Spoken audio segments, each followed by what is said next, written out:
This is the Hiking Through Life podcast. We've all been gifted a journey called life. Let's see where the journey leads us today.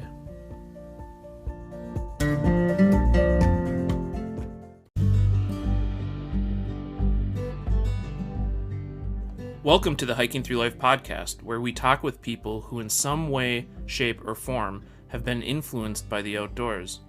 I'm Andy, the producer of this podcast, and my lovely wife Sarah will be your host. Together, we make up Hiking Through Life. This podcast is all about bringing all kinds of people who are inspired by the outdoors and sharing their stories. We hope that by sharing people's stories, it inspires others to get out and live a more meaningful life.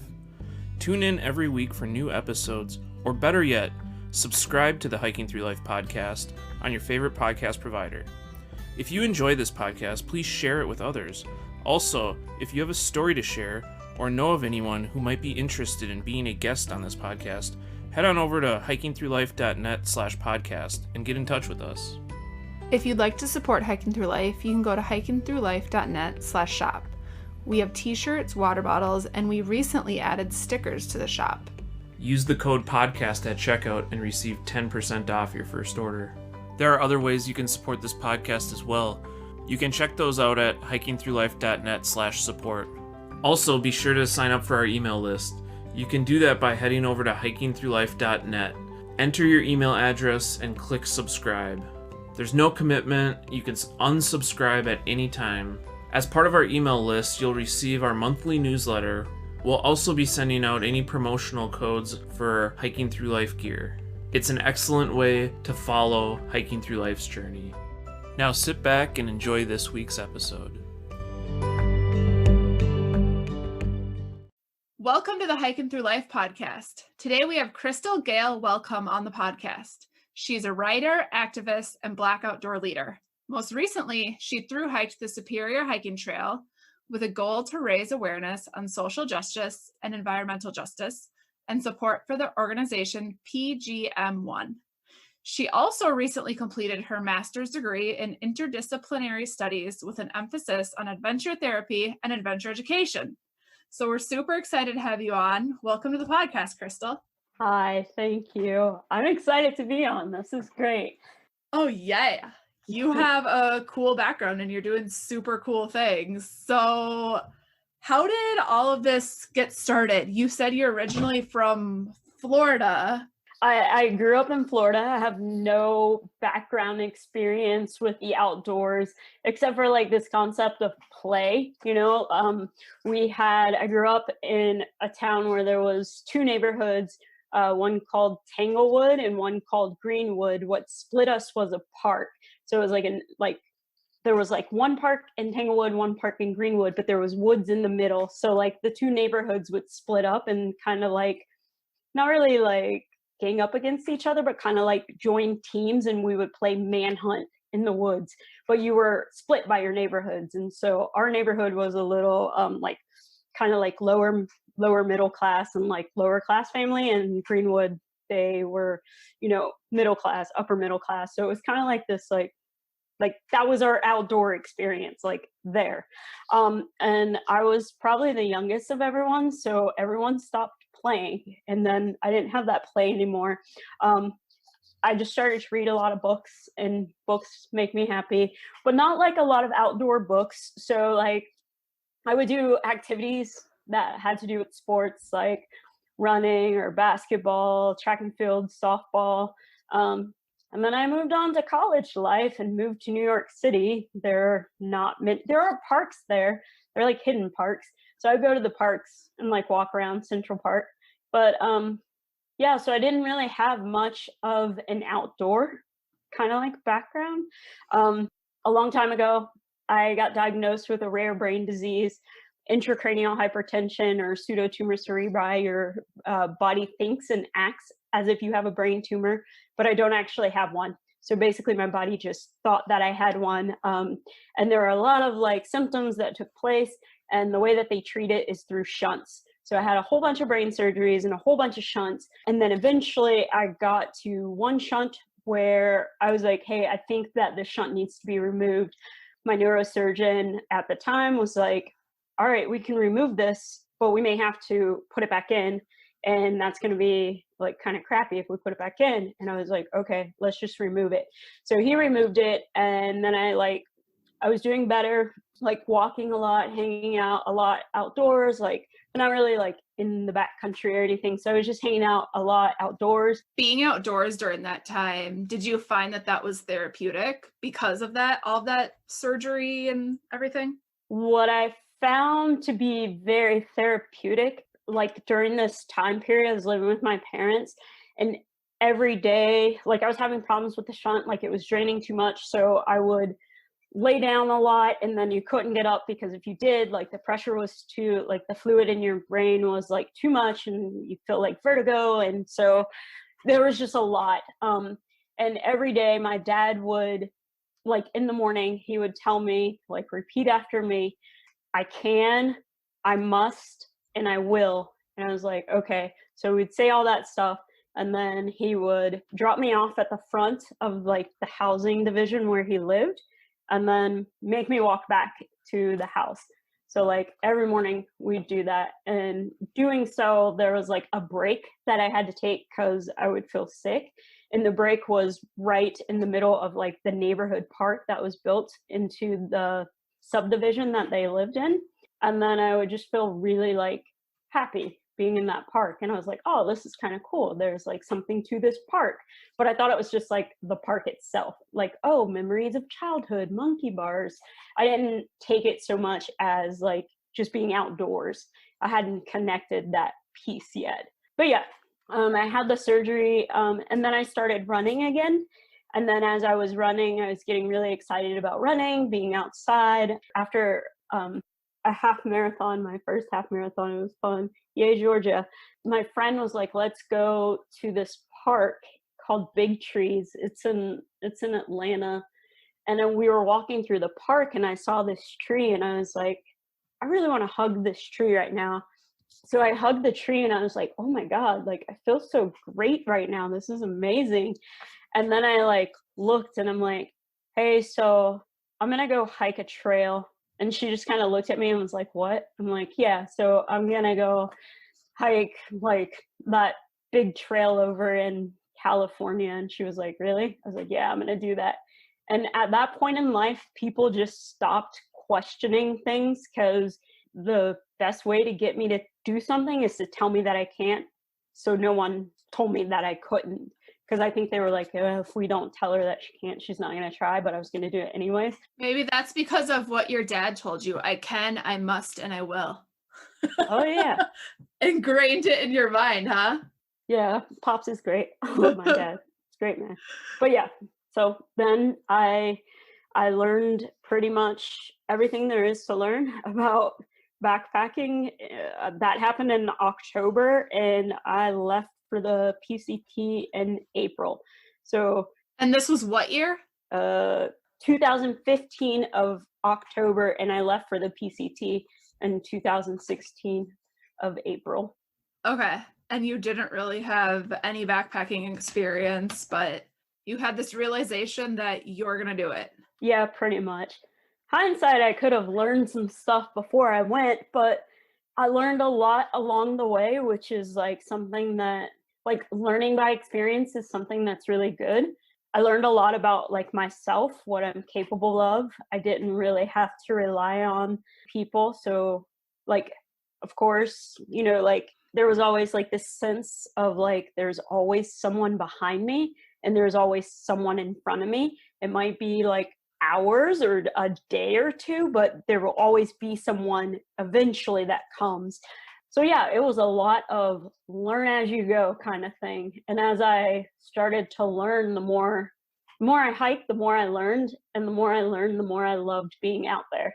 And were you fully recovered from your brain injuries at that time, or was that affecting your hiking capabilities at all?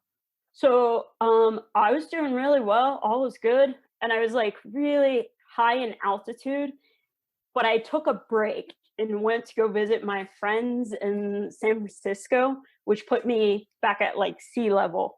So then when I went back to the trail and went back to where I got off at, I was back at higher altitude. And I don't think that I could adjust that quickly. So I started to have some issues, and then I had to get off the trail around. I stopped at mile 600. I was like, I can't. Like, I was feeling like all sorts of, I should probably get off, because if I fall, definitely falling down this cliff, and this is not going to work out well. So yeah, I got off around that time. It was good that I got off the trail, but maybe, definitely not maybe, but when I go for the PCT again, I'm not gonna go visit people in, the Bay. And when you go do it again, are you going to start from the beginning and do it all through, or just start at that 600 miles where you left off? No, I'm gonna start from the beginning and do it all through, because my favorite, like, there's this imprint in my mind, and it's the windmills, and I love these windmills. Like, it's right before you hit the Mojave. I'm like, I love these, and I just want to like go and be in that again, and kind of like just sit there again, now that I have like a different, I want to see like what attachment it is, and like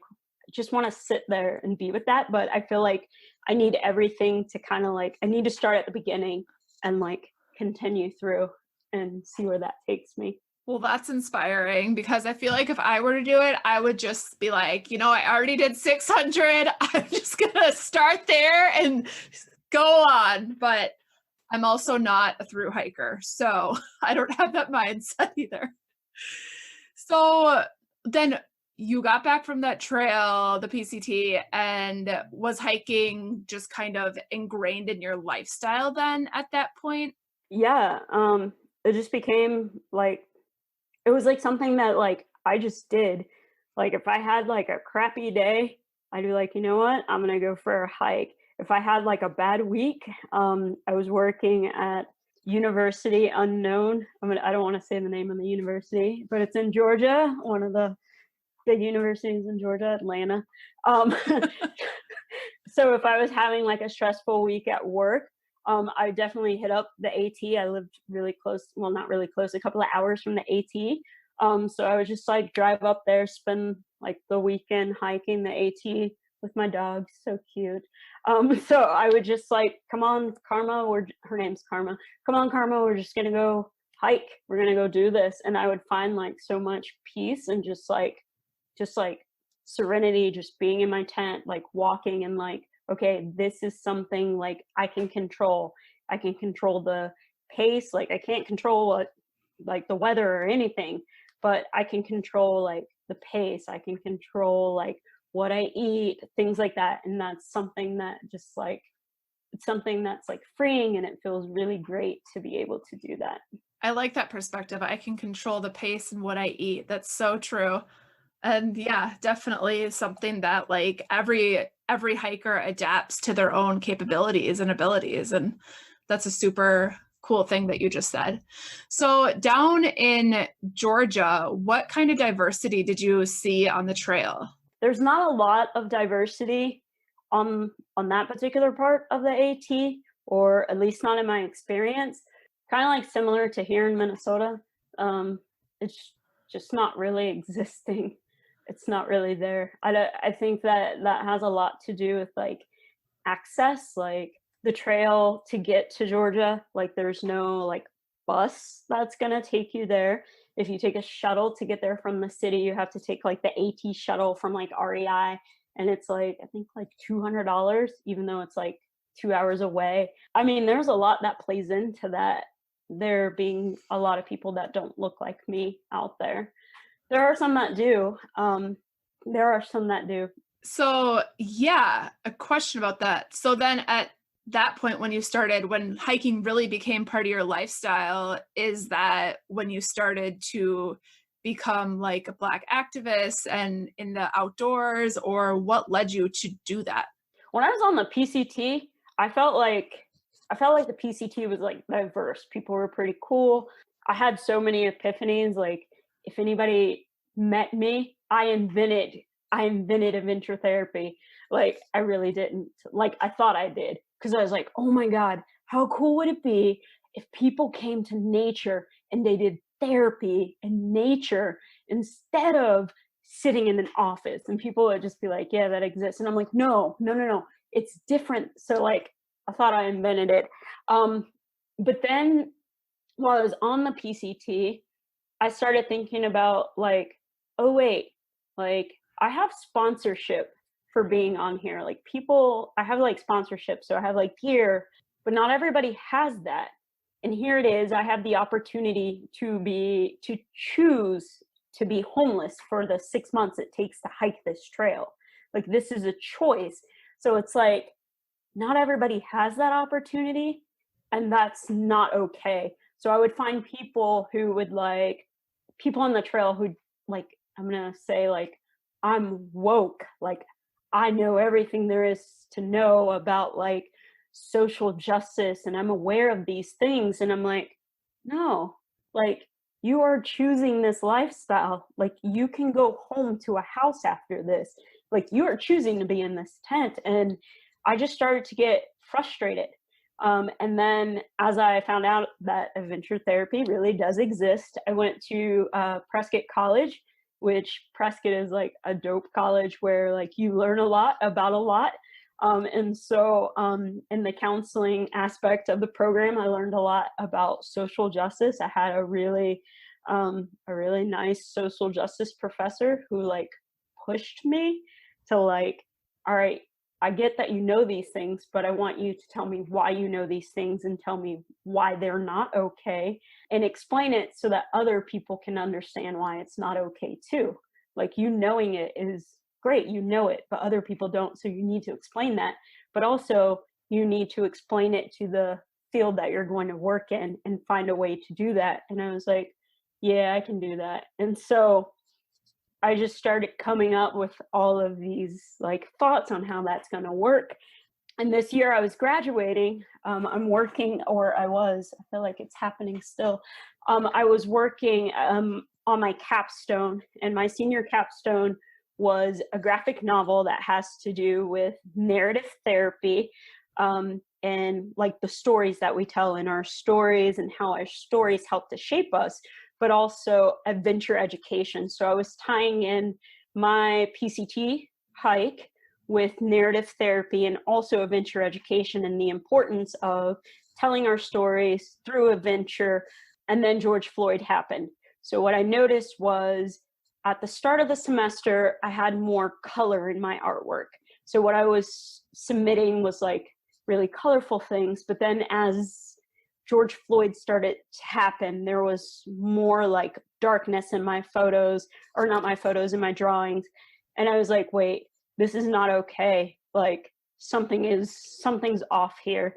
So I wrote to like my advisor for the project, and I was like, so I didn't complete the PCT hike, so this is where I'm going to end it. And she's like, yeah, it's 86 pages. It's cool to end it there. And I was like, okay, cool.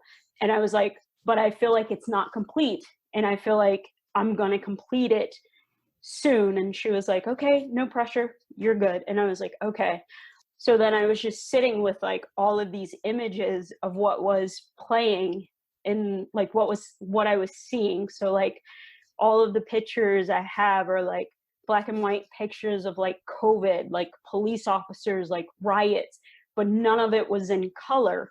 And then I was like, I should color these things. And the only thing that I could color it with that made sense was the color blue. Because I was like, oh my God, like black and blue, like there's so much bruising, like there's just so much to do with blue. And I was just like, wait, I've got to do something. And now I have all of this time to sit here and look at the news and watch social media and make this happen. And I was so frustrated and like so angry. And all you kept seeing on the news was like protests, and like, look at all these like hoodlums and all of these bad people, and they're protesting, and this is angry, and this should not happen this way. And I was like, okay, I know a peaceful way that I can protest and like shed light on the same issue, but do it peacefully in a way that like, hey, white folks, I know you can pay attention to this because it's something that you like. Did it here in Minnesota where George Floyd was murdered. So it made sense to do it here. All of that. Well, yeah, I mean, the fact that, like you said earlier, there's not a lot of diversity up on the Superior Hiking Trail or on a lot of trails here in Minnesota. So for you to come up here and hike the Superior Hiking Trail is a super powerful message. And yeah, I like your whole thing about the blue significance. I listened to your little interview with Joe Fredericks when you were doing the trail and how you were saying the blue blazes were just like so representative in your mind of the cops and everything that was going on at the time and still at this time. And it's just a never ending thing, it seems. But I love the way that you've represented it through there. So you came up here. I mean, had you ever been to Minnesota? Had you ever heard of the Superior Hiking Trail, or were you just like, I'm going to go to Minnesota and hike trails? No, my partner lives in Minnesota, and I actually did my clinical internship here in Minnesota. And last year for my birthday or her birthday, our birthdays are in the same fall month, probably her birthday, we did 8 miles, like an overnight on the Superior Hiking Trail. And I remember I said to her, anybody who does this trail, like the entire trail is like, they're like an idiot. This is too much rocks. Like, who would do this? And when I was sharing, I was like, hey, so I'm going to do this.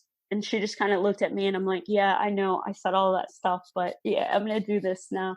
So it was kind of like funny having that conversation after I had said all of that stuff about the trail. It's a really rough trail. Because I did the PCT and I was like, oh yeah, this is only 300 miles. Like I can knock this out. Like it'll be fine.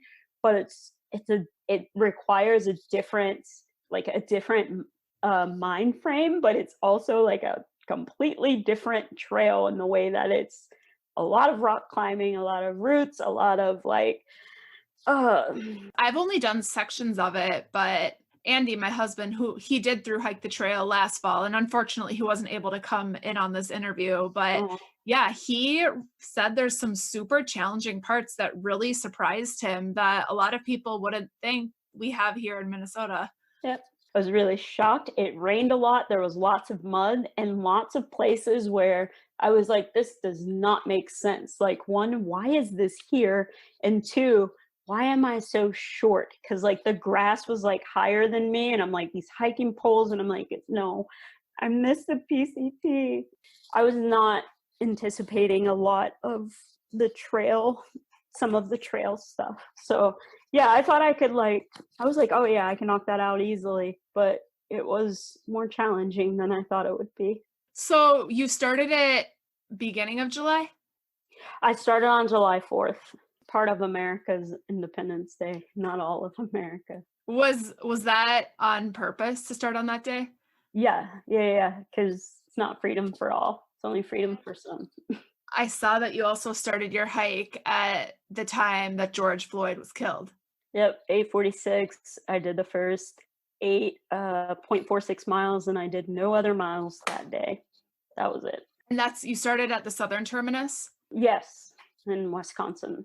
So you didn't even make it to Jay Cook that first day, probably. Oh yeah, I made it to Jay Cook. Like you make it to just past. There's like this waterfall in Jay Cook. Yeah. Like you make it just past the parking lot, and then you're done. It's like you just randomly stop, and I'm like, okay, here's where we're gonna stop. This is great. Yeah, that's cool because I saw that there was also some other white woman that wanted to start your hike with you, and then you guys had this like powerful like kind of circle at the end of it. What was that like?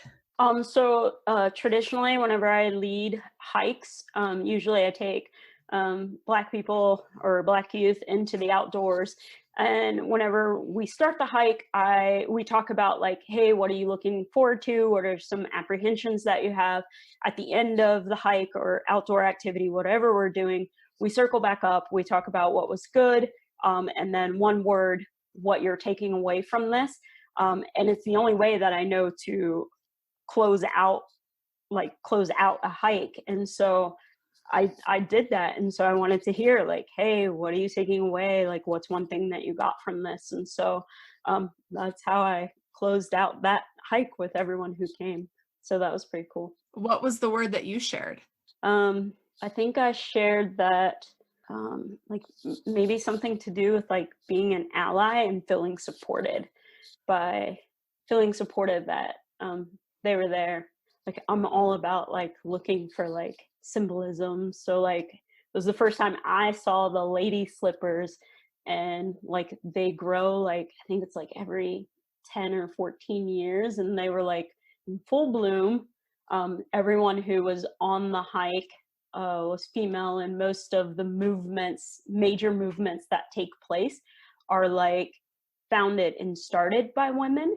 And so I was like, oh yeah, it would make sense that women would come out and support other women for, you know, because that's what we do, like women, like Women supporting women. Yes. yes, Woman empowerment. yes, the future is female. Yes. Yeah, it was if the future is female and like Black lives truly matters, then that would indicate that the future is Black females. That's what I did last night. That's what I came up with last night. I finished a television show and someone was wearing that in the television show, and I equated that because again, symbols, sorry. Yeah. I mean, I think there's no time more like now to be making women matter and Black women especially matter. I mean, For sure. 2020 is probably the year for that. Yeah, I agree. Yeah. There needs to be change. So it's time to happen, right? Yep. So, like, yeah, tell us about your experience on the trail and talking with people. I know you came across some trail angels and you were just sharing your stories with them about why you were out there. Did you think there was a lot of support out there? Did you ever have people kind of questioning your mission? I'd say that pretty much everyone I met was like, hey, how are you? It's so great to see you. I did have one guy in the beginning who was like, hey, what are you doing out here? And I was like, hey, I'm hiking. And he just kind of looked at me. I just kind of looked at him. And then we were just kind of like, all right, see you later. And then I just kept going. Like, I was like, this is going to turn into a conflict. But it wasn't. He was just like, all right, I guess it makes sense for you to be out here. I guess it makes sense for me to be out here. Everyone was cool for the most part. I had one incident at a campsite that like, I don't even know. It's like I read your story about this on the trek. it's blown out of, it's just a thing. Like I never called the people out. Like I never called them out by name or anything, but like I was talking about my one experience with the one person, and then it was actually like the second person who was there who has been like emailing me and like, I don't appreciate, and like you're lying about this. So like I did get an apology from the initial person. After they read your story in the trek? I don't know if she read the story, but she did apologize. And I appreciated her apology. It seemed heartfelt. But then I was really upset by the companion who just like would not stop. Like he just went hardcore, like Facebook, like Instagram, just like, I was like, dude, like let it go. Like I already got, like just stop. But yeah, so that was like that was like a negative experience, but then made worse after. But not made worse because of like the experience, but made worse by the guy. And I was like, dude, like I was cool with just it posting. I was happy that for the response, glad that, you know, she gave it some thought and apologized, but then you're making it worse and the experience is now magnified and worse than it was to begin with. So it's just like, dude, chill. Yeah. It's like the important part that they had time to reflect on it and everything. And maybe for people who don't quite understand that whole story, because we kind of just dove into the afterthoughts of it, they can go read your reflection on the trek about that. Yeah, the trek. Yay. Yeah. So did you get the trek to kind of sponsor your hike? No, the trek doesn't sponsor. We don't get paid to write for the trek. The trek is kind of like just bloggers, and I blogged for them when I was on the PCT. It's just a platform for you to be able to go on there and write about your experience. it'd be dope if we got paid. But yeah, it's just a platform for you to just be able to go on there and blog about your experience. And so, yeah, I just use that platform to just go on there. And yeah, it's a larger platform than like my website. And also, you will not find a whole, like, there is no trek for Black people. And if there is, there's not going to be a huge group of people that are going to go look at that and be like, oh, look. So if there was a Black Trek page, then it'd be dope. But yeah, as far as I know, it does not exist. So yeah, but I mean, good for you for getting out there and writing your story. I mean, because I'm sure they want like all types of voices in the outdoors. Yeah, for the PCT, I was talking about the rare brain disease. So it's actually a weird switch to just be like, all right, so before it was medical, and now, like, I think it's been like 4 years, like 4 years later, here's how I've grown and my opinions have shifted. It's interesting to like go back and read those and be like, oh yeah, that was a different experience. And I have grown in these ways since. Right. Because like when you were doing the PCT, none of this activist stuff was even on your mind at that time. Nope, not on my radar, not a thing. Well, it became like, it started to bubble around that time, but yeah, it wasn't a thing. I was just more concerned with, I have this device and people should know that this device has saved my life and made me awesome. I'd like to think of myself as awesome. But the fact that I have a device, not because of me as like an individual, like the device makes me awesome. All of you as a whole. Yeah. But I was more like, the device is like awesome. It's amazing. And I just needed people to know that this device like truly like saved my life and like changed my life for the better. So I was just talking about the device. But then as time has moved on, I realized that, yeah, there's a huge issue. There's a major issue and a huge lack. And that has to do with, BIPOC in the outdoors, and it's lacking, and that needs to change. And I feel like I am in a position to help foster that change or like work towards that change. Yeah. And I mean, you said that you've been leading people on hikes, which I'm guessing you did down in Georgia. And now do you plan to start leading people here in Minnesota?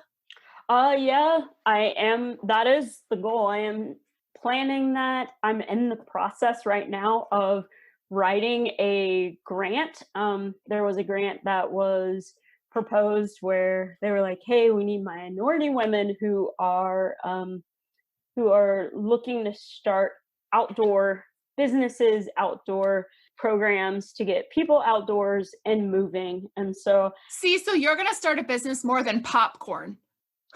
That's not a business. That's a nonprofit organization.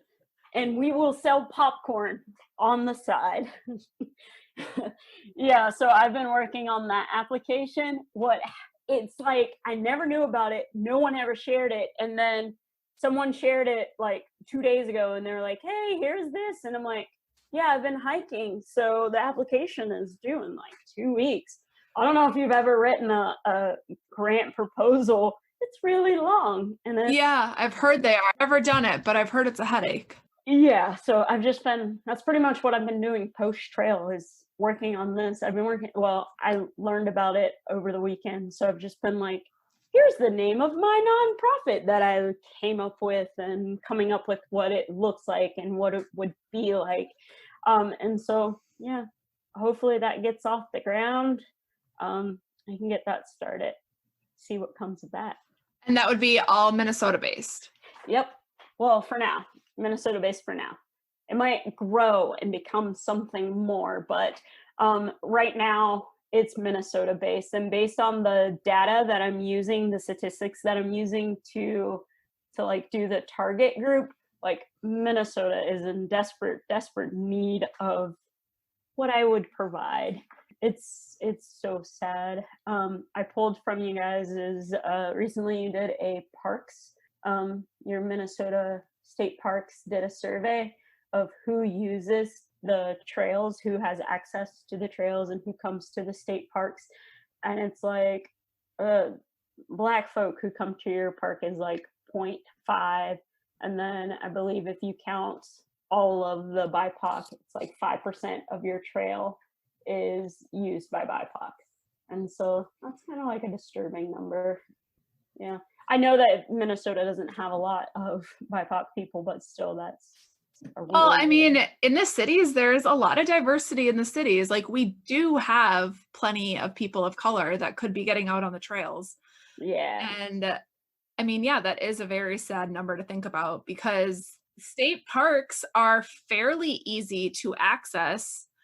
But I mean, I know you said the reason that people down in Georgia might not be doing it is because they're so far away. But here, I mean, from Minneapolis, we have state parks that are like 40 minutes within the cities. But even so, some of those people might not have access to cars. Yeah, no access to cars. Who's going to take them out there? Who's going to take them out there? What about, like I said, rocks and roots are what's here. Proper footwear. You don't want the kids going out there with like holes in their shoes. It's not going to be good. Yeah, proper like weather gear. Like, oh my God, I had a rough time even with your weather. Like, your weather is like, in the true sense, bipolar. The like, rain, the mosquitoes, the sun, the heat. You have these bugs. What are these bugs? They're, oh my God, Neesum, something like that. You have these weird bugs in it. I don't like them. They're gross. They hurt. And they have no boundaries. They do not respect personal space at all. And I'm like, please, like, I respect you. Go away from me. I don't like those.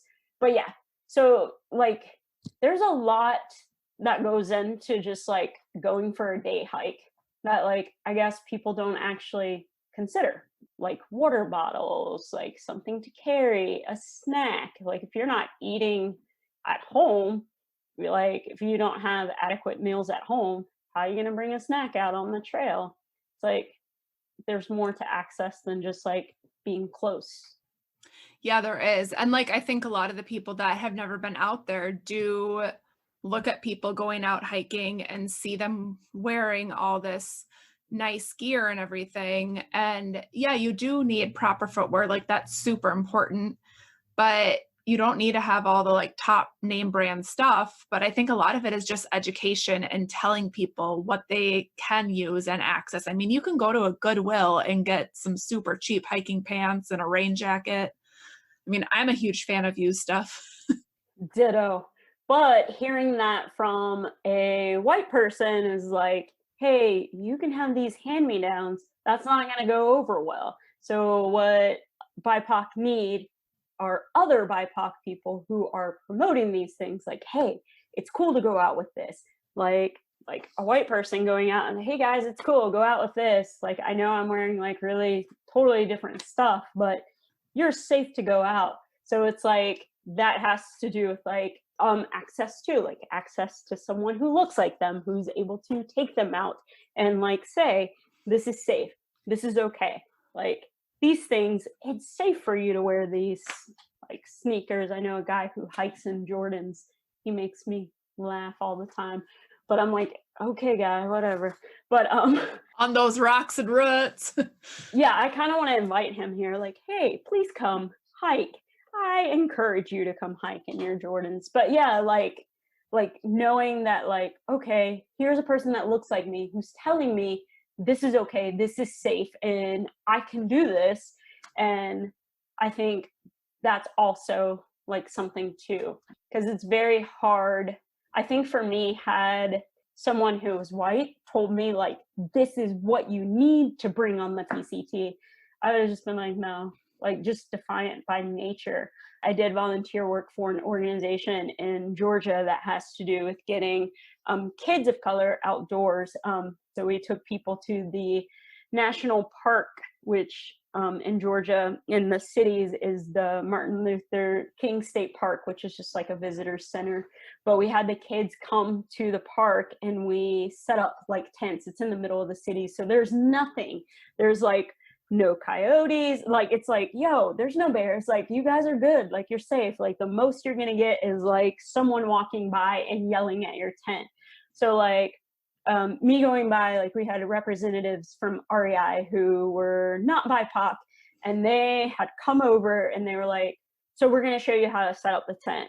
And I was like, no, you're not going to show anyone here how to set up any tent. And there was like some defensiveness, like, why? Like, we're the experts. And I'm like, yeah, you're just going to sit back over there. Thanks for bringing the tents. Thanks for donating. But no, they need to see this. And it was very empowering for these kids. Like, I was like, here's how you're going to set it up.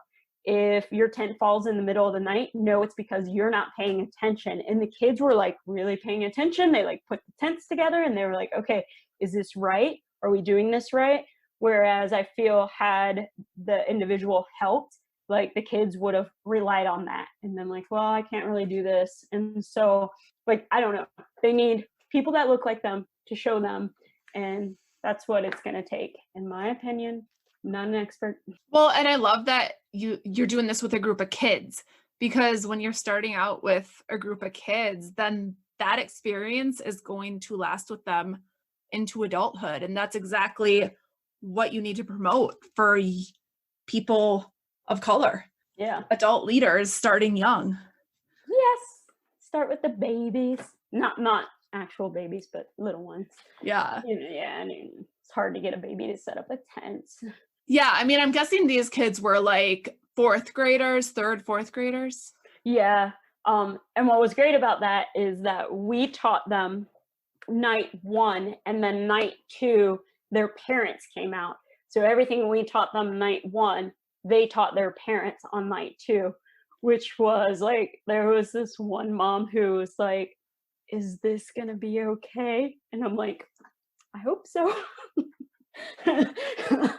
So like, it was like, we do this each one teach one. So like, one person teaches and then the next group teaches. So like, each person's learning. And so like, we did go back and check the tents because we don't want the parents to have a negative experience. But it was just like, yeah, I hope so. I hope you make it through the night. Yeah, well, and that's so cool that the parents come out, because then it makes it a generational thing too, because those parents most likely have never camped, have never hiked, haven't really had those types of experiences ever. Yeah. I did a city hike series where we did hikes in the city. So it's like back city parks that not a lot of people know about in Atlanta. So we were doing those, which was kind of cool for the kids. Because they were like, this is in our yard. And I'm like, kind of not in your yard, but in your neighborhood-ish. You can get here. But yeah, so I like that each one teach one aspect. So like, we teach the babies and the babies teach the adults. It could go opposite too, where you teach the adults and the adults teach the babies. By babies, I just mean younger ones. I just call them babies because they're like little people. Yes, children. Little people, little babies. Yeah. I get it. Oh my gosh. So that's super cool. Because even here, like in Minneapolis, I don't know where you're gonna be based out of now in Minnesota. Not Minneapolis. Gonna be up in Duluth area? No, it's gonna be Walker, Minnesota. Oh, okay. Yeah, Walker. I don't know a whole lot about Walker. Me neither. I don't know a lot about Walker either. It seems like a cool town. So why there? Is that where your partner was? Oh no, my partner doesn't live in Walker. It's because of where the school is. I'm gonna be working at an elementary school. So it's in Walker. And so I'll be in Walker, Minnesota. And what are you gonna be doing at the elementary school? I'll be working for AmeriCorps. Oh yeah. Doing the reading corps there. Oh, Yeah. Good for you. Yay. I'm a preschool teacher. So I work it's in an elementary building, but I work with preschoolers. But good for you. I know like the elementary teachers really appreciate the AmeriCorps people. Yeah, but if anybody's listening and they're in the adventure ed or adventure therapy world and you have a job available, I am open and willing to work, pending where you are. I just want to plug myself. I hope that's okay. I hope you don't edit that part out. I need a job. No, not at all. Okay. Yeah, it's it's an interesting field to try to break into. Not only am I female, I'm also Black. So when you do these Zoom interviews, it goes from you really like, we like your application to, yeah, we went with someone else. And it's like, why'd you go with someone else? And then when you like Google and you see the person who they went with, you're like, okay, so you went with a white male. Got it. Totally makes sense for your program. So it's just the reality of how it is. And it doesn't need to be that way. And it shouldn't be that way. No, So, I mean, that's got to be super, super frustrating, because if anybody like looked at what you've done over the past years, they've seen that this is your passion and like this is where you belong. we'll see. If you're listening, again, I'm available for work. Well, getting into AmeriCorps will probably just give you a lot of experience to start meeting families and talking with families. And the fact that you're going to be a person of color in this child's school, where I'm guessing Walker, Minnesota doesn't have a whole lot of diversity. No. There was this nice woman who was like, oh, I'm so happy that you're going to be working here. Like, we need you. Did you get a work incentive? Did they get you from the cities? And I'm like, no, I'm from Georgia. And she's like, oh, did they offer you like a teaching grant? And I'm like, no, like, ma'am, let's stop this right now. Let's both just end this conversation. But yeah, she was really sweet. She let me know that there is an indigenous population there. And I'm like, I appreciate everyone who tells me that they have diversity by talking about a reservation that's nearby. I would like to say thank you, and I am aware, and you don't have to tell me in advance. I am aware. Yeah. It probably just comes down to people who don't, when a new person comes to their town, a very new face, that's first reaction. A very Black face, not new face. And I don't mean Black face as in makeup. I mean like Black person. They want to tell you that they are like, I know other people of color.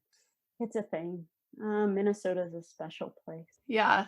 But the cool thing about being with kids is that that's not going to matter to them unless it's been ingrained in their mind already. Yeah, kids are a special type of, kids are like, unless they are taught to hate, then they're great.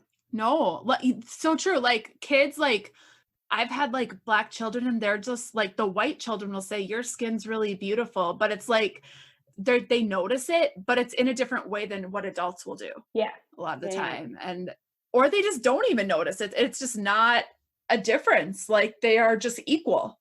Yeah. But yeah, it's like, unless if some adult in their life has put that in their mind. Yeah. We teach these things. We teach shame. We teach hate. Adults, we're some complicated, weird people. Yeah. So I want to talk more about your thru hike of the trail. We've had lots of, right. We've had a lot of good stuff. Like I love everything we're talking about. It's great. I told you about the tangents. I told you would have to stop them, but you didn't. It's good stuff though. So what made you decide to start south on the Superior Hiking Trail? So again, in the symbolism world, people from the south, like it's kind of how the slaves, we moved south to north. So it's kind of like that same symbolism. That's the reason. I just decided because like that's in my mind the way that, freedom takes place going north. And then also all trails go that way. Like 90% of trails go south to north. So that's why you started. And then how long did it take you? It took me 24 days. So how many miles per day were you averaging?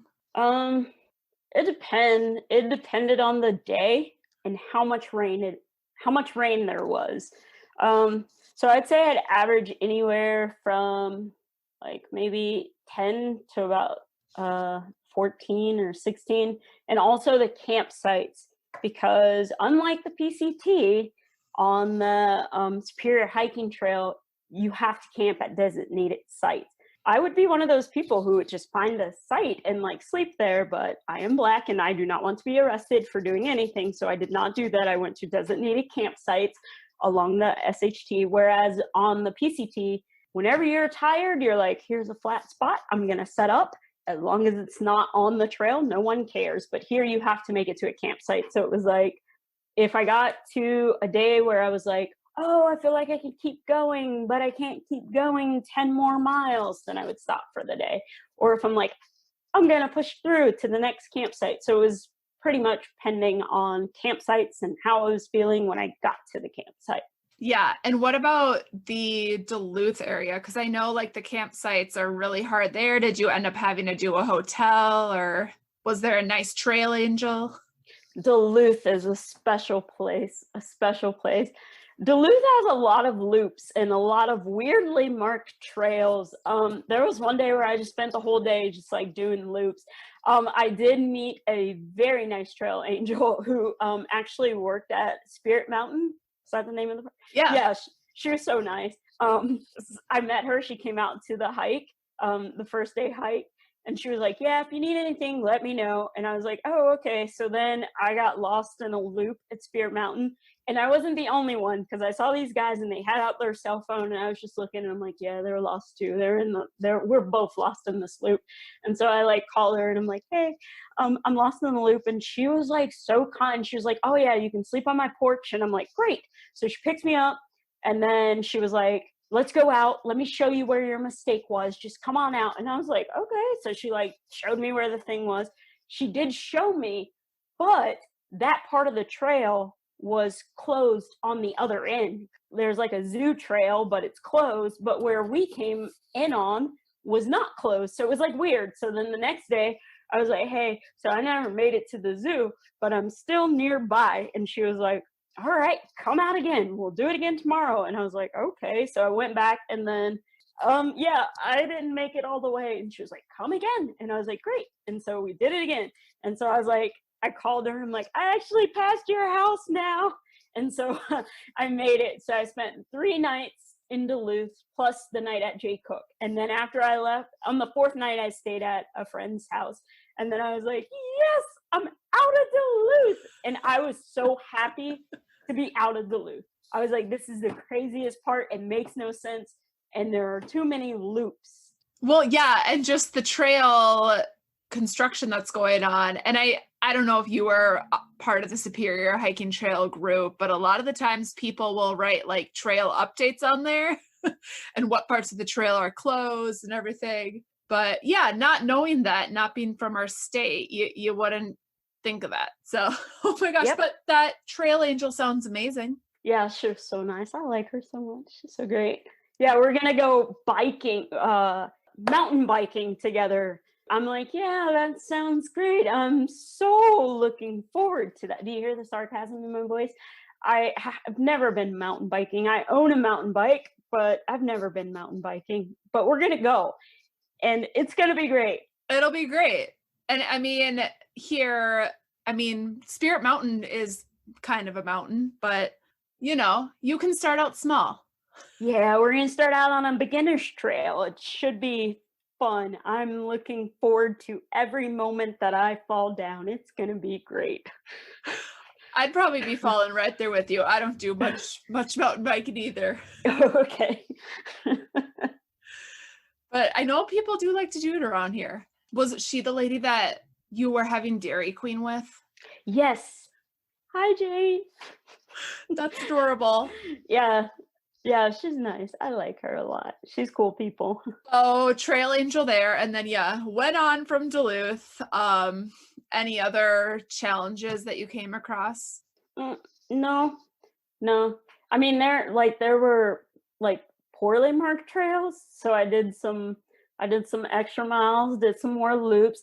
And then there was a part where I got off the trail at Split Rock. Yeah. Okay, so I got off the trail and I was taken into town to switch out my shoes. And because I'm like an honest person, I wanted to like go back to where I got off the trail. And I told the kind people where I got off the trail and they dropped me off, but it wasn't where I got off the trail at. And I was just like, thank you for dropping me off here. And I thought that I could get to where I got off the trail and I could not get back to it because it was like 4 miles to the left of me and I was on one side of the highway and I was just like, you know what? I'm just going to take the Kichigami. Is that how you say that? Yeah, Gichigami. I think that's how you say it. Yep. So I took that for about 9 miles and I was like, let's just call it even because I'm not going to make it back over here. So there's like a section, like 9 miles that I did on the Gichigami. I like saying that word, trail, because I couldn't get back on because I couldn't figure it out. Even though like a nice woman at the little lighthouse, she like drew me a map and I was like, okay, and never figured it out. And I was just like, okay, well, cool. I just kept going. You know, I think there is a reroute around that part. If I'm remembering correctly, I like vaguely remember reading this on the Superior Hike and Trail group that there's some reroute around that area too. So maybe it's a good thing you just stuck on the Gichigami. Yep. And I was happy with that. Yeah, but otherwise I didn't have any issues. Like I was content with the extra loops that I did. Like they didn't throw off my day or anything. They were just like, okay, this was special. This moment, I'm going to remember it for the rest of my life and going to keep moving from here. I call them loops, but some of them were spur trails. Yeah, just go out and back. Yeah, I'm really upset by Lookout Mountain. I'm like so disappointed in Lookout Mountain. And the reason why is the day that I went, it was just all fog. And I'm like, what am I looking at? This is nothing. I know, unfortunately, that's what Minnesota brings us a lot. And I'm like, what am I looking out at? And I'm like, I'm done. I'm just gonna walk in silence now. Did you have a favorite part of the trail? I really liked Barrier Falls. I really liked that or that like overlook. I don't know why. Like I just stayed there for like an hour. I was just like, this is dope. Again, probably has to do with like symbolism. And I'm like, oh yeah, barriers are falling. Like it makes sense. It makes sense for me to be here because like this is a great place for barriers to fall. And I'm here and I'm helping to make that happen. Yeah, so that was a good part. I did have another favorite part. I gotta think of the name of it. Oh my God. What is it called? It was great. I'm sorry, I can't remember the name of it. Nope, that was the one I hated. I hated the bog. That was ridiculous. Like Sawmill Bog, that should not. There was a part of me that was like, yo, I'm pretty sure it's safer just to swim than it is to walk across this. I had this moment where I was like, you know what? I feel like if my life is going to end, it's going to end with me swimming across this versus me just like walking this. That was unsafe. I had a favorite part. It's like where the red pines start. The red pines start. I wish Andy was here because Andy would be able to tell you exactly what you're talking about, I bet. That's the part I like the most, where the red pines start. The red pines, all right. So, and then I also, I saw that when you were going through Grand Marais, there was a rally that you didn't know about? Nope. And I wasn't actually going through Grand Marais at the time. I was in Beaver Bay and I never checked my phone because my battery, not my cell phone battery, but the internal part, the battery was dying. It was at like 2% battery life and it was dying. So I kept my phone off all the time. But I was at an overlook and I was like, yo, this is dope. So I turned on my phone to do a selfie. And then I was like, oh, let me see if my partner has sent me a text message. And then I got all of these text messages that was like, tornado, please, all hikers, get off the trail. And I'm like, oh, when was this sent? And it was sent that day. And then there was this woman named Amanda and she was just like, Crystal, would you like for me to come pick you up? And I was like, why? And she was like, would you like for me to come pick you up? There's a tornado coming and hikers have been advised to get off the trail. And I was like, oh, okay. So she came and got me and she lived in Grand Marais. And I was like, yeah, sure, come get me. So she came and got me and she was like going to Grand Marais and she was just like, so we can set you up in the room up here. We're going to go to this protest and you can stay upstairs or you can go to the protest. And I'm like, well, what are you protesting? And she told me and I was like, okay, cool. I'm going to go, but I don't know if I'm going to protest because you can't stay in someone's house that you don't really know them. You can't just be like, yeah, I'm going to stay at your house because that's weird. So I was like, yeah, I'll go to the protest. And then I went and it was like a Black Lives Matter. And I was like, okay, yeah. But that's when I had the radio interview or the other interview. With Joe Fredericks. Yeah. That's crazy. It was like timing was like meant to be. I mean, you were on the trail for that reason, essentially. Yeah. So I was just like, all right, cool. So it was just like happenstance, like everything just happened. I wasn't in Grand Marais. I didn't even stop in Grand Marais on the trail. Like I just passed through it. She just happened to pick me up and then dropped me back off. And they were like, here's where you got off. Get back on. And I'm like, okay, thanks. That's crazy because, and did Joe even know that you were coming? He there's no way he would have known. He didn't know that I was coming. And I'm not even sure that he was supposed to be. I don't know. It was just like this weird chance where Amanda saw him and was like, hey, there's Crystal. And he was like, Crystal? And he was like, hey, would you like to do your interview now? And I'm like, yeah, because I'm not stopping back in Grand Marais because there was a storm and I want to get done. And we had it was like on the spot, on the fly. And I was just like, okay, cool. We can make it happen. That's cool. So did you end up protesting? It sounded like you did. I did at the end, yeah. Like I wasn't going to because I have this thing about like white folks who protest at Black Lives Matters when there's no Black people. And I'm like, this is weird. And I didn't know much about Grand Marais. I don't know much about the town. I don't know much about like the demographics or anything. So I was like, yeah, this is weird. I don't really know if I'm going to protest.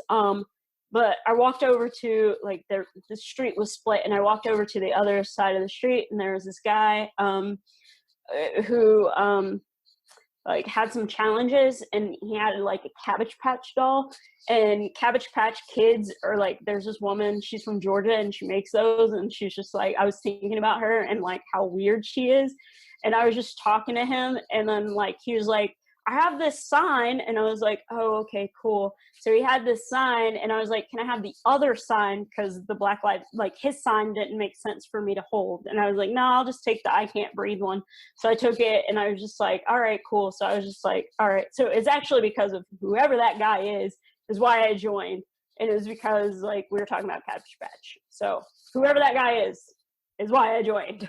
So were you the only Black person who was there? Yeah, I was the only Black person there. It's kind of weird to be there because I was like, wait, I want to like kind of gauge to see if the honking stopped or got more. Like I was trying to like, wait, but I wasn't really paying attention before, so I was like, yeah, I don't really know. But there weren't any like FUs, so I was like, well, I guess it's fine. Well, and I mean, obviously the people who are out protesting totally supported you being there. Yeah. When you went to the protest, did you feel like there was more people like encouraging you and coming up to talk to you, or did they wonder like, where the heck did you come from? I'm not actually sure because they were like on one side of the street, and then there were like a group of people on one side of the street, and then there were like 5 people on this side of the street. So I walked across the street and went across the street, and then across the street there were fewer people, and I think those fewer people were just like, all right, oh yeah, wait, hey, how are you? I don't know if they were just like, how are you, you're Black, or how are you, you're the hiker, or wow, I don't know, I don't know what they were doing, but I just like the Cabbage Patch, so I was like, okay, cool, I'll be out here. How big was that protest? My number's probably off. I'd say about 20 people. Maybe more, maybe less. There were 5 people on my side of the street. Nearly positive. I don't know. I wasn't really counting. I know there was the Cabbage Patch guy. So then you went and stayed at that Trail Angel's house. Yes, I did. We had French fries. Way too many French fries.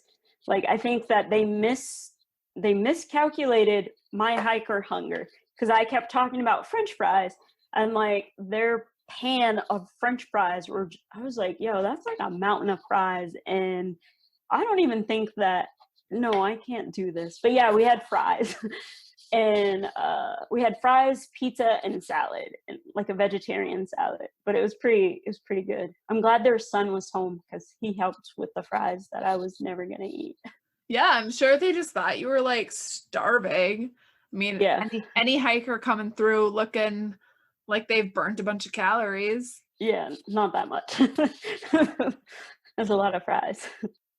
So what did you eat on the trail mostly? I saw there was, who was that sponsored you and sent you food? Patagonia Provision.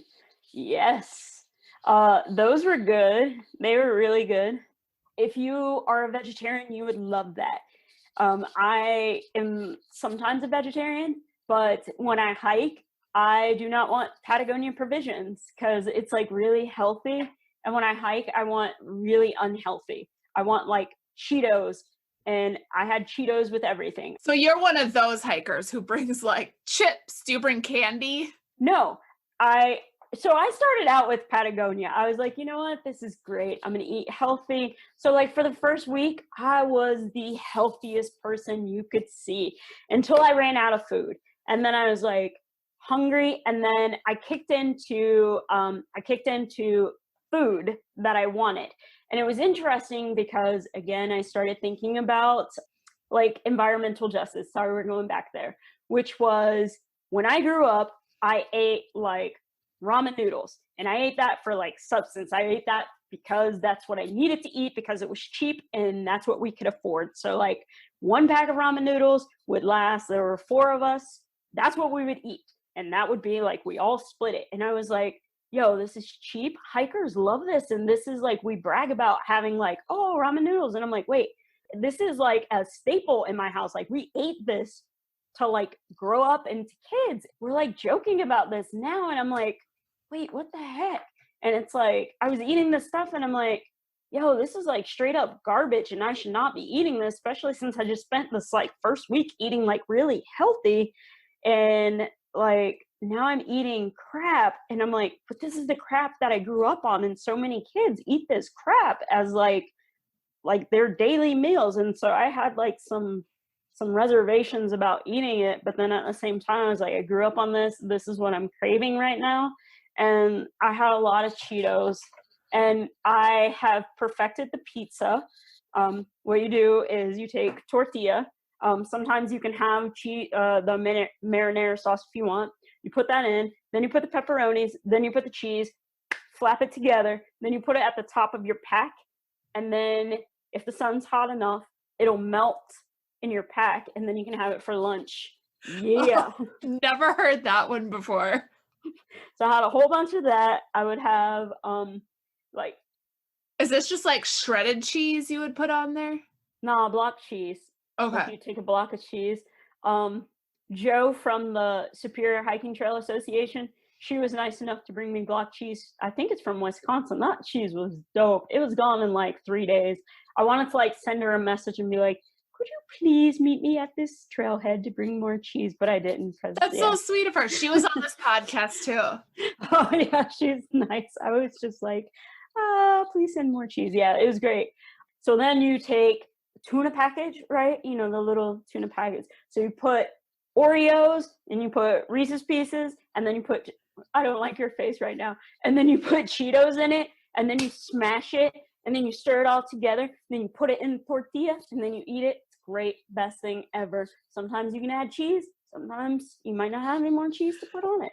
Yeah, I don't know about the cheese with the candy. I mean, maybe I'd probably be down for that after hiking. It probably would be. You've definitely got to try it. For my first couple of days back from the trail, my partner was like, okay, I'm gonna let you eat this crap. And then afterwards I was like, this is what I want. And she was like, no, we're not eating that. You're not eating that. And I was like, crap. So I'm back to a regular diet now. She's actually thru hiking right now. So that was your partner, like on your social media page, you said you dropped this person off? Yeah, it's kind of like a solidarity kind of thing, but she's also like finding her reason for doing it while she's hiking. So it's kind of like one of those, I told her, this is what I'm doing, this is why I'm doing it. And she had plans to do it as well prior. So it's kind of like one of those, I'll figure out my true reason for going while doing it. And she's like kicking butt. I'm like, yo, you need to like slow down and do something. She's like kicking out 20 miles a day. I'm like, yo, chill, like calm down, go slower, see something. I don't know. She's just like one of those focused, I'm gonna get this done. Yeah, her trail name on the PCT was Kick-Ass. Did you guys hike the PCT together? Nope, we never met on the PCT ever. We met at school. She attends the same school as me. She does equine therapy, and I did adventure therapy. She likes horses. Super cool. Yeah, 20 miles a day. I wouldn't be doing that. Yeah, me neither. That's why we didn't hike together. Special person. I love that you guys like are both did it, but did it at different times, like one after the other. Yeah. We couldn't have done it together. Different pace. Like, we'd probably be like, no, I don't want that. Like, wait for me. It would probably be me more than her. Why'd you leave me? Why didn't you wait for me? And like 3 days later, she'll just be like, I'm like here. And I'm like, I'm not even close to there. Yeah, it would just be me like crying a lot. I can't believe you're so much faster. Yeah, we're definitely different paces. Definitely good that we did separately. Yeah, my husband and I are different hiking paces too. He's like, I want to get this done. I'm going to go fast. I'm ready. But sometimes he just sits down and he'll wait for me. He's learned that he has to wait. Mm-hmm. But yeah, not extreme pace here. Mm-mm. Yeah. When we did the overnight on the Superior hiking trail, she like did like 4 different spurs while I was just doing like the straight. She was like, look at this photo. And I'm like, I didn't see that. And she was like, yeah, that was on the spur. And I'm like, yeah, okay, fine. I'm glad you had fun. We're not the same pace at all. Not even a little bit. That's great. But you guys still got trail passion. Yeah, we do. Yeah, we have similar interests, which makes it a meaningful relationship. It makes our passions are aligned, which is good. Yeah. Just not your pace. Yep. So tell us about the PGM ONE organization. It's the people of the global majority in outdoors, nature and the environment. And PGM ONE, I do not work for PGM ONE. I feel like that is misquoted a lot. I don't work for PGM ONE because PGM ONE they believe in environmental justice and social justice together. I'm like, yo, this is an organization that I love, and it's one that I want to support right now, because I believe that environmental justice and social justice go hand in hand. And while we're doing this work for social justice, we also need to fight for environmental justice as well. And so PGM ONE was like first on my radar when I was like, I'm doing this hike. And I feel like everything that I raise for this hike should go to PGM ONE for that reason. So PGM ONE, I went to the summit after the PCT. I was like really bummed and like kind of depressed that I didn't finish the hike. And it was like the first year that PGM ONE ever had their summit. And I got a scholarship to attend the summit. And the scholarship included like airfare and like housing. And I was just like, okay, and the actual summit. So I got to go to the workshops and like everyone, it was just like a whole space just for BIPOC. That was it. And so I got to just be immersed with like people of color in the outdoors. And like, it's so much like positivity and like so much like, this is the work I'm doing. This is my passion. And to find so many other people who looked like me that were passionate about the same thing that I was passionate about, it was just like amazing. And so I was in like this sharing circle, and everybody was sharing like their experience.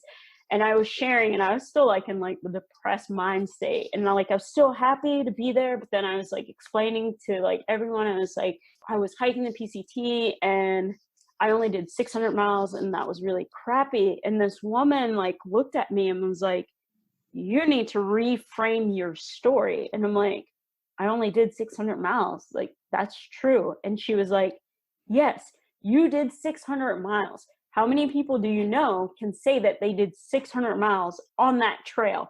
And I was like, yeah. So the story is the same, but reframing it and having a different perspective of it, I was just like, yo, like being there, like changed so many thoughts and ideas, and being supported by people who look like me, and having that support and having like that network of people. So like, if I have questions, like the guy who hikes in Nikes, like I have questions, I'm like, hey guys, like having that available, like that's what we need. Like, hey guys, I have this idea. can you support me in this? What do you guys think about this? Like having those people that I can reach out to.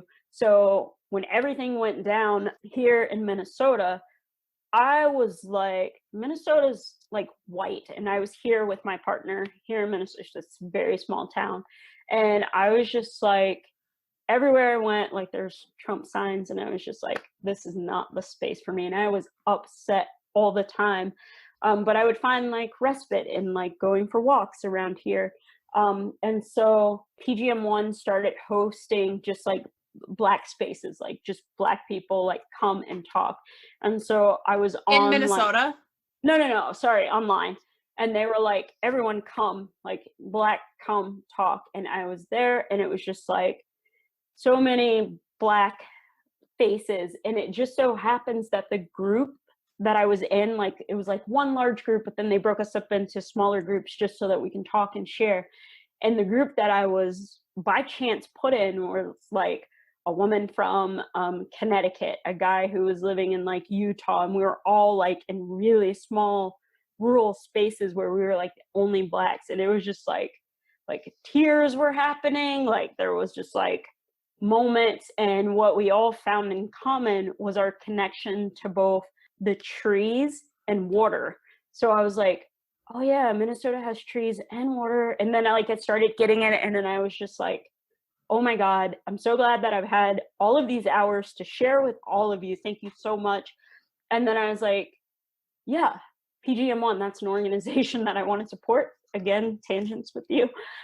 So yeah, I was just like, I'm going to do this hike, and I feel like PGM ONE should benefit in some way from it. So I was just like, if I'm going to do this hike, I want someone to benefit, and I want it to be PGM ONE. So along the hike, do you feel you raised awareness for it, and did a lot of people donate money? I would like to assume that a lot of people donated money. Again, I don't work for them, so I don't know. I do know, I received an email from the co-director. There are two of them, co-directors, like when you join, whatever, there's two of them. So I received one that was just like, hey Crystal, we want to share with you like one of the impact like messages of someone who donated. So I got to read that, and I was like, oh yes, I am hiking for a reason. So it was really sweet what the individual wrote about like visibility and how important it was for me to be out here, and they were thankful. And that person donated in my name, so I don't actually know who wrote it.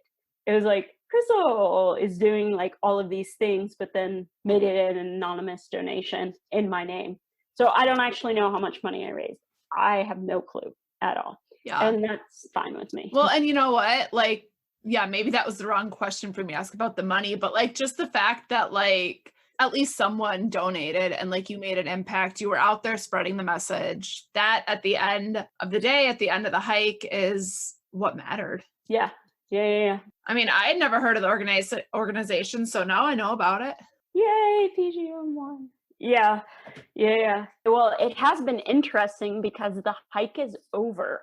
And so sort of my fundraising efforts are over to a degree. So it's like the message is still there. Like people can still donate there, which is cool. Well, with the hike being over, what are your next steps? I mean, you're starting this nonprofit that's going to sell popcorn. Yeah. But what other next steps do you want to take in the social justice world, in the environmental world, with your degree? Right. So nonprofit has been at the forefront of my degree. It's been what I wanted to do. Nonprofit, wilderness therapy, wilderness healing space. And so I'm working on that grant application.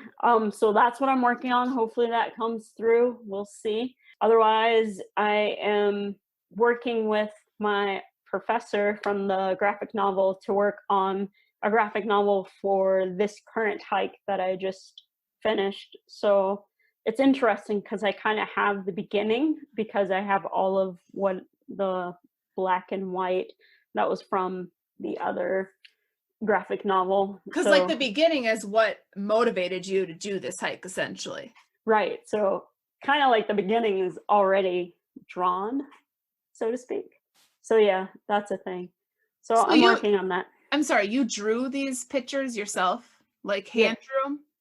Well, yeah, on the iPad, but hand drew them. Procreate, it's an app. So, not that I'm promoting Apple, it's just the app that works. But you don't consider yourself an illustrator? Because like in your biography, you don't write that you're an illustrator. Oh, no, I don't. I draw sometimes.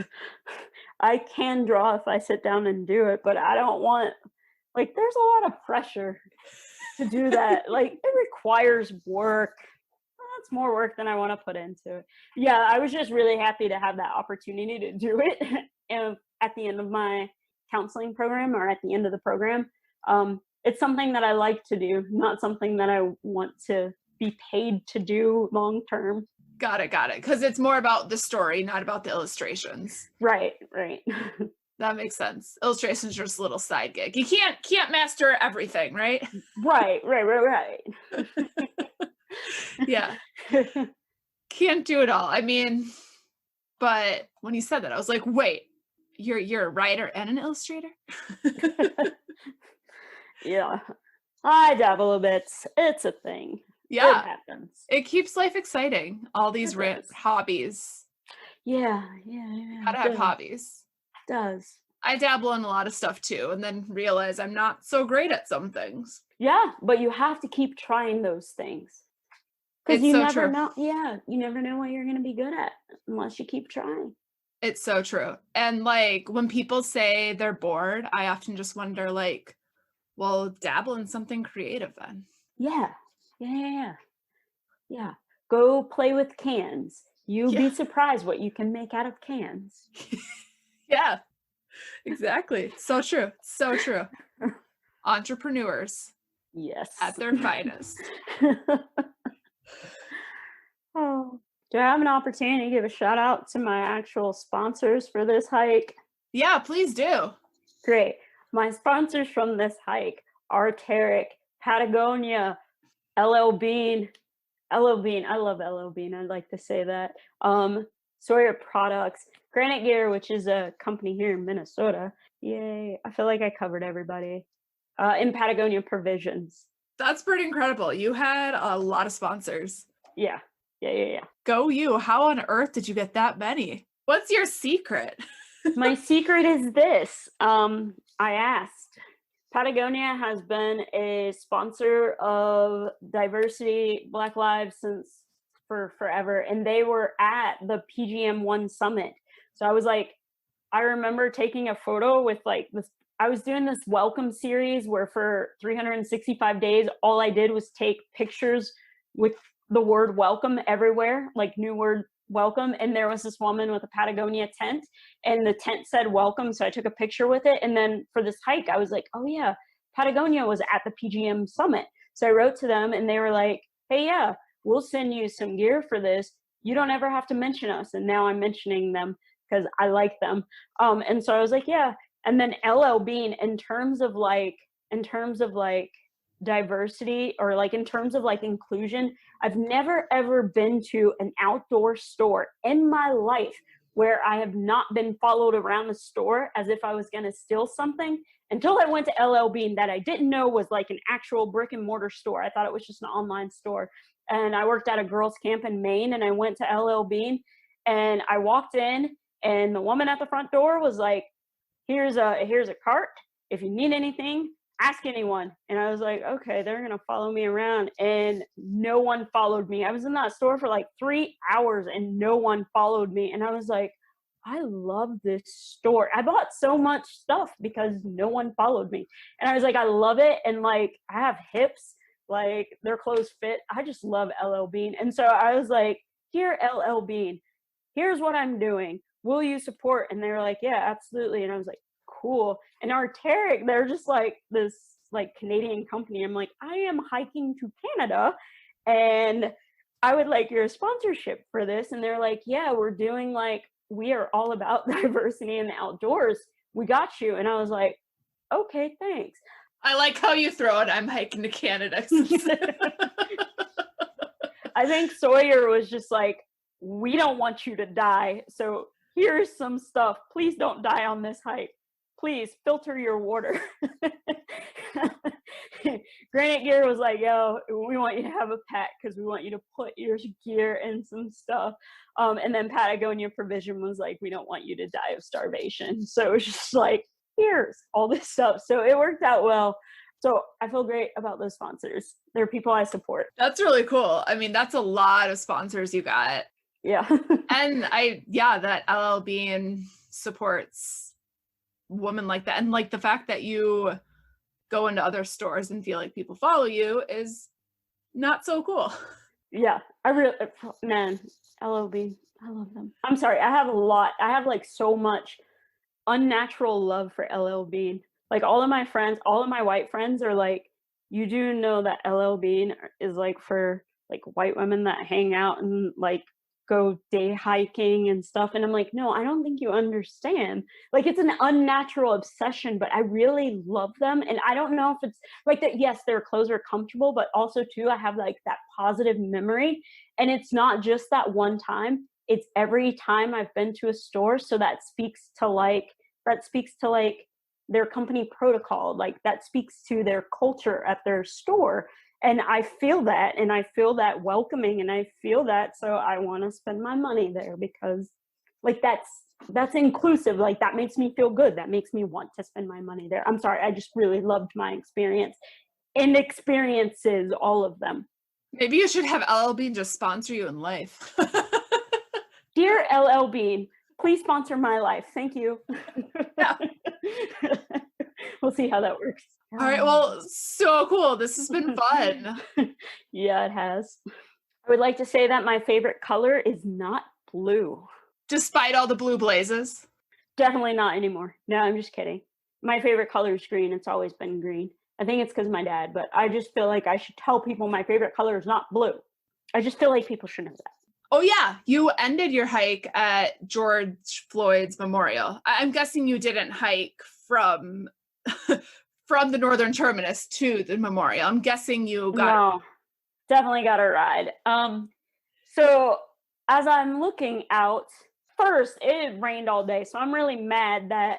I'm not mad. It's great that my pictures show like this like wonderful view of like happiness. And I'm like, it rained even as we were hiking up there. And I was just like, this is some crap.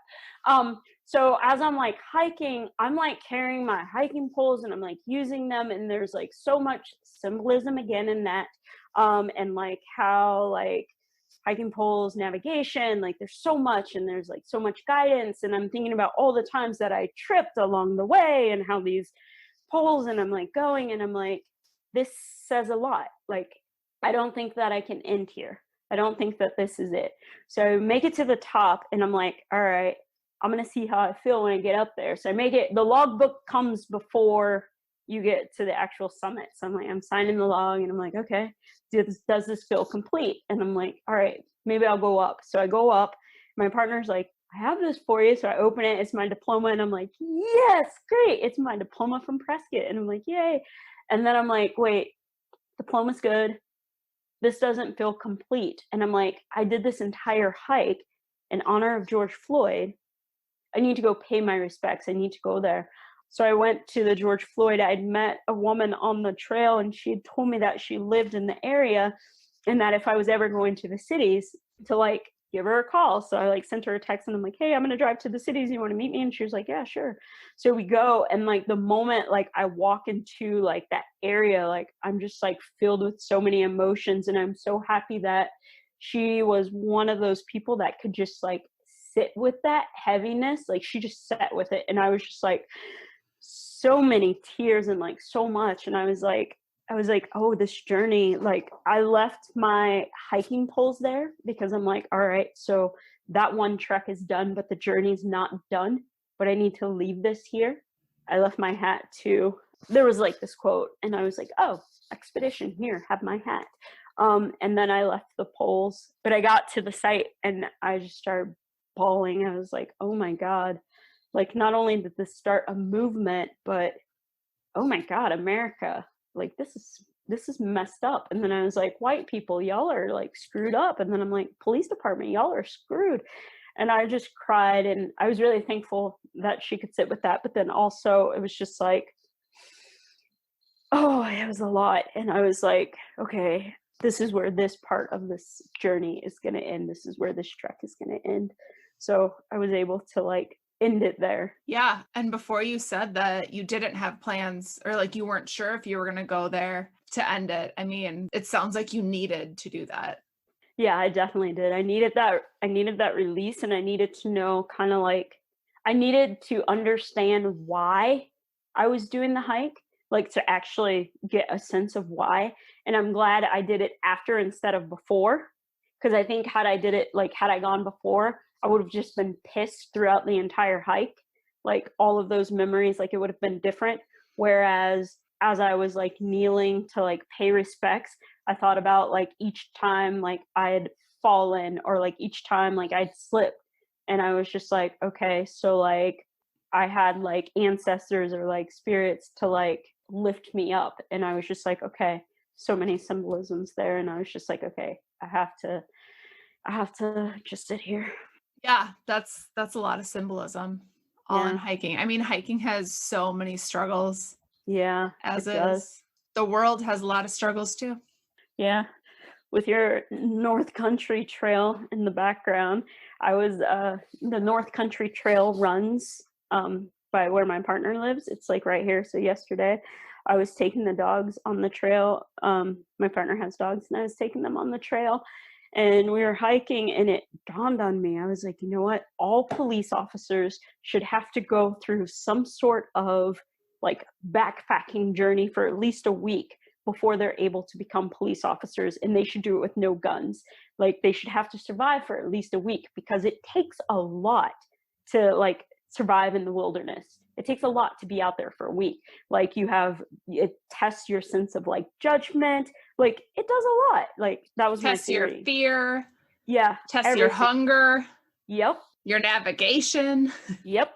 Make smarter decisions. Like you don't like, I don't know. But it wasn't very scary on this part of the North Country Trail. Like the dog was just like rolling in crap, because that's what dogs do. Why? I don't know. Yeah, that's what they do. Cool. Well, thank you so much for coming on. Thank you.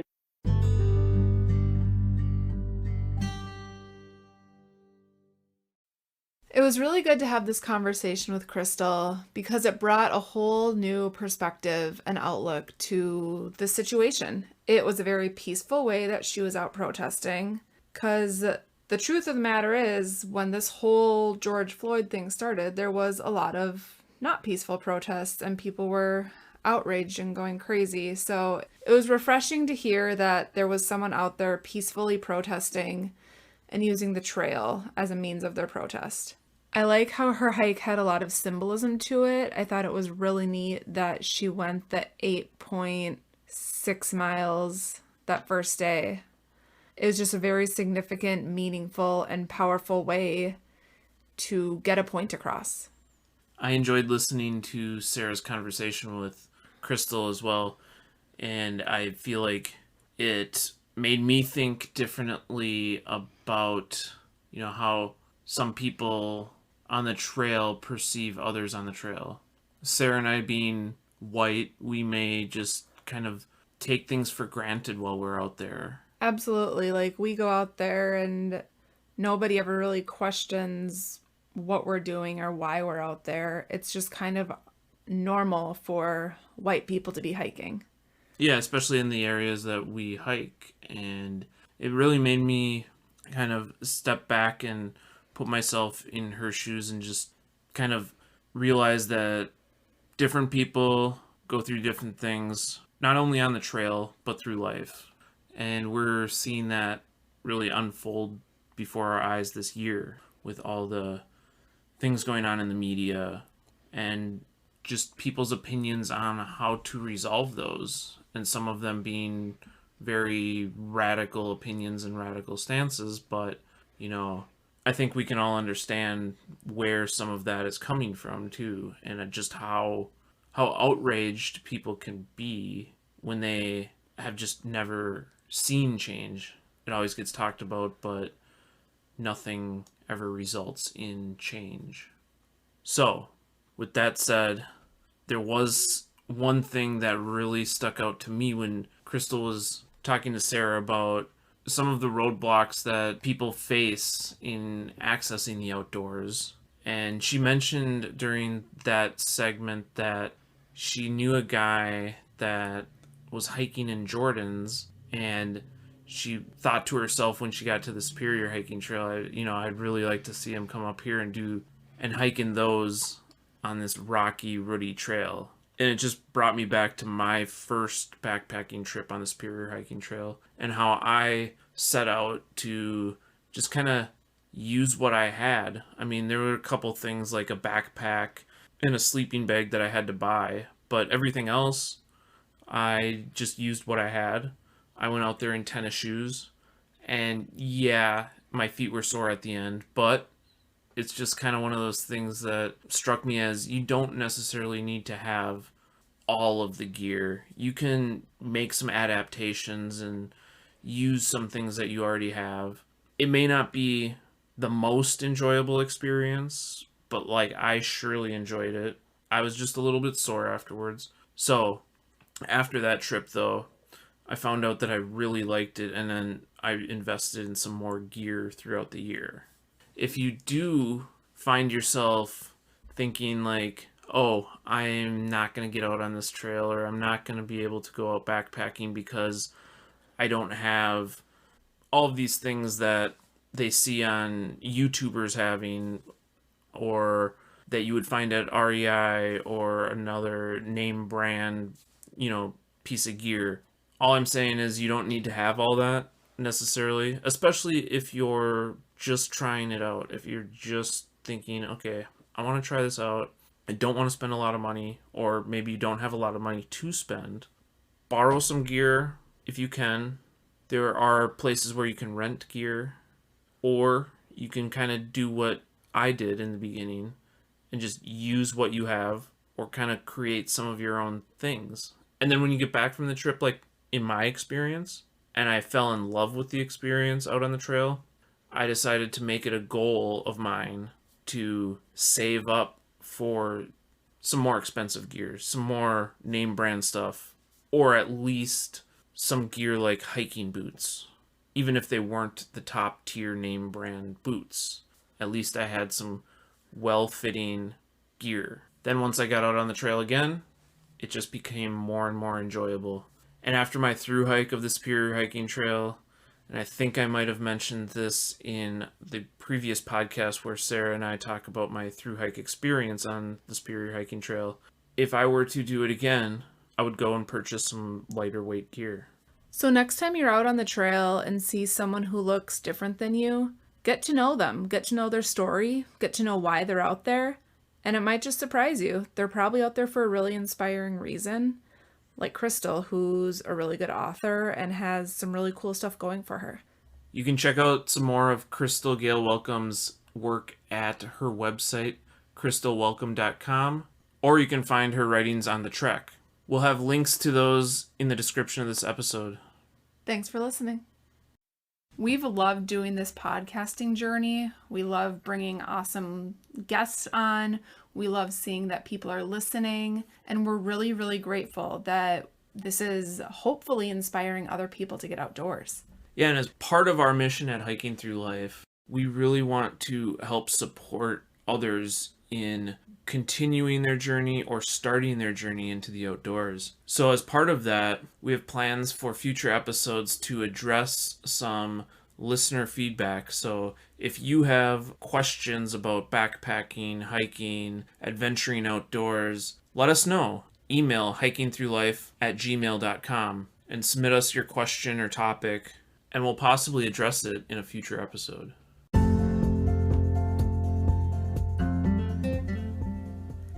You've been listening to the Hiking Thru Life podcast. Peace, love, and hike through life.